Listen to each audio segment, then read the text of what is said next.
আমারও একটা আছে, শুন। ইলিশ মাছের 30 কাটা, দুইয়েলে মাছের দাড়ি, ব্রাজিল ভিক্ষে করতে যায়, আর্জেন্টিনার বাড়ি, আর্জেন্টিনার বাড়ি। ইলিশ মাছের 30 কাঠা, বোয়াল মাছের দাড়ি, আর্জেন্টিনা ভিক্ষে করে ব্রাজিলের বাড়ি। দেখ আমার বুলা হলো বাড়ি যায়। এই শুন শুন শুন, কি বললি তুই?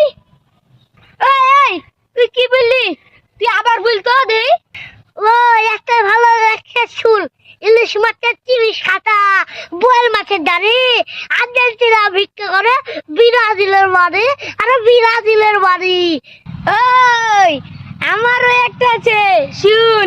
ইলিশ মাছের 30 কাটা, দুইয়েলে মাছের দাড়ি, ব্রাজিল ভিক্ষে করতে যায়, আর্জেন্টিনার বাড়ি,